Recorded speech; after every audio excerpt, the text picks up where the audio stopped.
Here's some of the stories trending this week at NASA. During a September 16th news conference at Kennedy Space Center, a major announcement by NASA Administrator Charlie Bolden about the Commercial Crew Program contract to secure transport for astronauts to and from the International Space Station, effectively putting America back into the business of launching humans to space, ending our sole reliance on Russia by 2017. Boeing and SpaceX have each presented to us designs that will allow us to fly crews to the International Space Station in just a few years. Turning over low Earth orbit transportation to private industry will also allow NASA to focus on an even more ambitious mission, that of sending humans to Mars.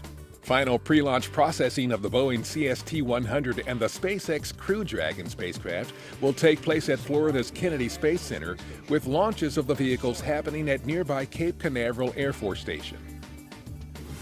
SpaceX CRS-4, the fourth SpaceX cargo mission to the ISS under NASA's Commercial Resupply Services contract, was previewed during a series of press briefings at Kennedy Space Center.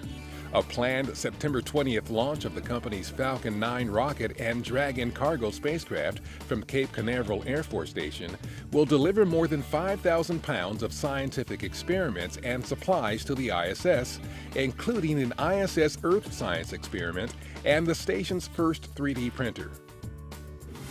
Astronaut Rick Mastracchio visited the headquarters of NASA commercial partner Orbital Sciences Corporation in Dulles, Virginia on September 15th.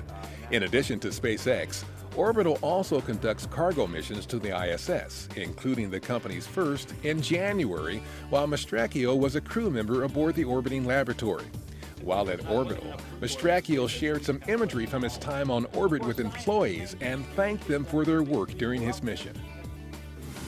The next two crews scheduled for flights to the International Space Station are preparing for those missions. At the Baikonur Cosmodrome in Kazakhstan, the Expedition 4142 crew, including NASA's Barry Butch Wilmore, is conducting final training for its scheduled launch to the station on September 25th Eastern Time. Meanwhile, the follow-on crew headed to the ISS, which features NASA astronaut Terry Virts, previewed its mission during a news conference at Johnson Space Center.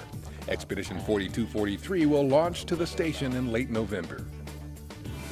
The September 21st arrival at Mars of NASA's Mars Atmosphere and Volatile Evolution, or MAVEN spacecraft, is a major mission milestone known as orbital insertion.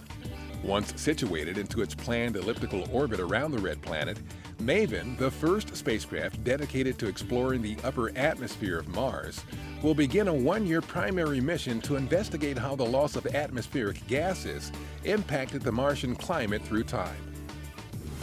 The lander for the European Space Agency's Rosetta mission to Comet 67P Churyumov-Gerasimenko now has a primary landing site.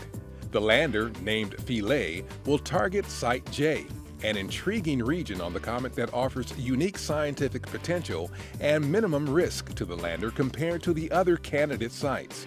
Philae is scheduled to land on November 11th to begin scientific study of the comet's nucleus. The mission is spearheaded by the European Space Agency with support and instruments provided by NASA. And that's what's up this week at NASA. For more on these and other stories, follow us on social media and visit www.nasa.gov/twan.